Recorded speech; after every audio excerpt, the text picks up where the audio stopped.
You, Sheena, for example, and Lucille. Oh, here's Marty.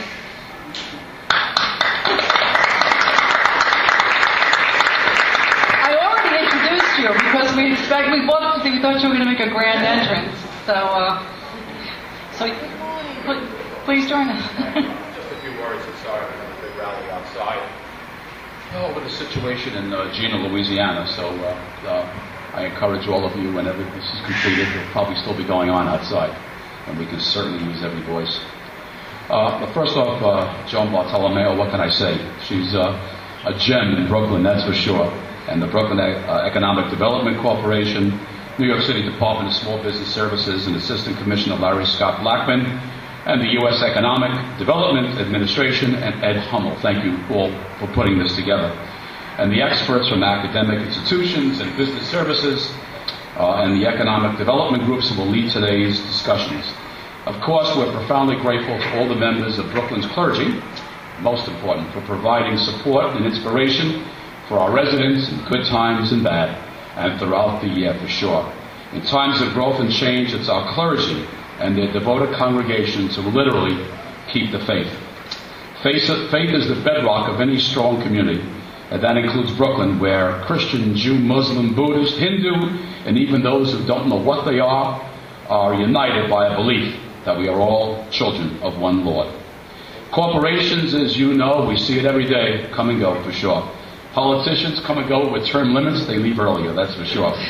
But including me in a couple years. But our churches and mosques and temples are mainstays in the community whose teachings are eternal.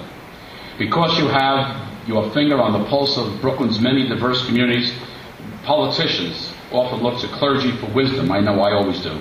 And increasingly, we also see our spiritual institutions as partners in the process of providing services and economic stimulus to the constituencies that we both serve.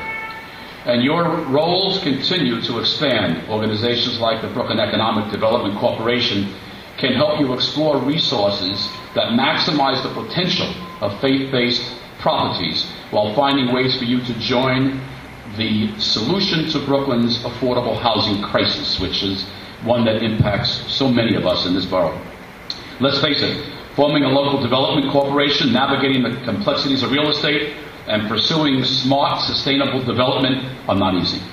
Our faith-based institutions deserve the support of community-based organizations and government agencies and elected officials to advance creative solutions that benefit all Brooklynites.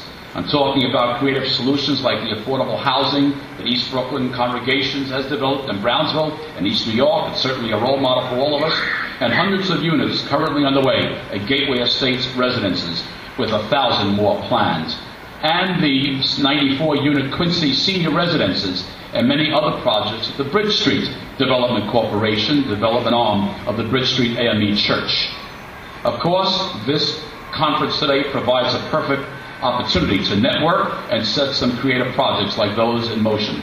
With the help of today's panel of experts and the networking lunch that follows, I hope that you will schmooze and learn, brainstorm, and move forward on projects that will serve your constituencies and fit the character, needs, and goals of our and your community.